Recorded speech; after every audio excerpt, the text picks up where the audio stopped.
ഒരു പെൺകുട്ടി മാത്രമാണ് ഇതിൽ വലിയ പരിക്കില്ലാതെ രക്ഷപ്പെട്ടിരിക്കുന്നത്. ആ കുട്ടിയുമായി രക്ഷാപ്രവർത്തകർ സംസാരിച്ച ശബ്ദം നമുക്കിപ്പോൾ ലഭ്യമായിട്ടുണ്ട്. അതൊന്ന് കേൾക്കാം. നിങ്ങളെ എന്തായിരുന്നു പേരെന്തായിരുന്നു?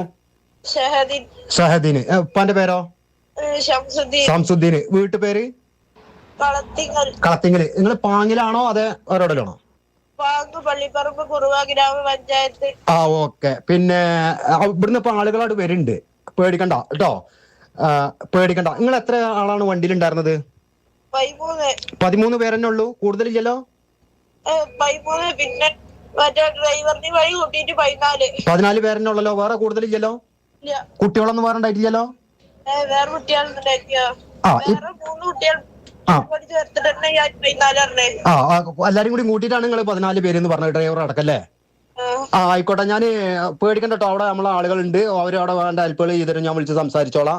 പിന്നെ ആളുകൾ ഇപ്പൊ അവിടെ എത്താറായിട്ടുണ്ട്, ഏകദേശം ഇപ്പൊ അവിടെ എത്തുട്ടോ, പേടിക്കണ്ട കേട്ടോ. അപകടത്തിൽപ്പെട്ട പെൺകുട്ടിയുമായിട്ട് രക്ഷാപ്രവർത്തകർ സംസാരിച്ചതാണ് നമ്മൾ കേട്ടത്. 14 പേരുണ്ടായിരുന്നു, ഡ്രൈവർ അടക്കമാണ് കുട്ടി പറയുന്നത്. 13 പേരായിരുന്നു യാത്ര തിരിച്ചത്, 14 പേരുണ്ടായിരുന്നു എന്നുള്ളതാണ് പെൺകുട്ടി പറയുന്നത്. ഇപ്പോൾ നമ്മൾ കാണുന്ന ദൃശ്യം വാൽപ്പാറയിൽ നിന്നുള്ള ദൃശ്യമാണ്. അവിടെ ഉണ്ടായിട്ടുള്ള അപകടത്തിന്റെ സംഭവ സ്ഥലത്ത് നിന്നുള്ള തത്സമയ ദൃശ്യങ്ങൾ കൂടിയാണ് നമ്മൾ കാണുന്നത്. അവിടെ കോയമ്പത്തൂർ ജില്ലാ കളക്ടർ ഉൾപ്പെടെയുള്ള ആളുകൾ, ഒപ്പം തന്നെ തമിഴ്നാട് പോലീസ് ഉദ്യോഗസ്ഥരൊക്കെ അവിടെ നേരത്തെ തന്നെ എത്തിയിരുന്നു. അവിടെ അവർ ഈ രക്ഷാപ്രവർത്തനം വിലയിരുത്തുന്നു, അപകടം ഉണ്ടായതിനെ പറ്റിയുള്ള കാര്യങ്ങളൊക്കെ വിലയിരുത്തുന്നു. അതിൻ്റെ കാര്യങ്ങളൊക്കെയാണ് നമ്മൾ കാണുന്നത്.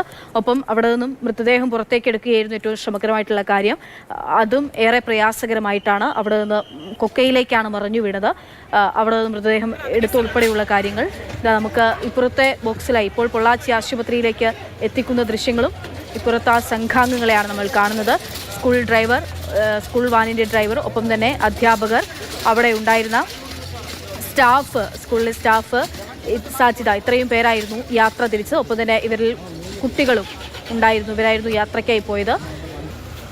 അവരാണ് ഇപ്പോൾ കണ്ണീർ തിരികെ എത്തുന്നത് എന്നുള്ളതാണ്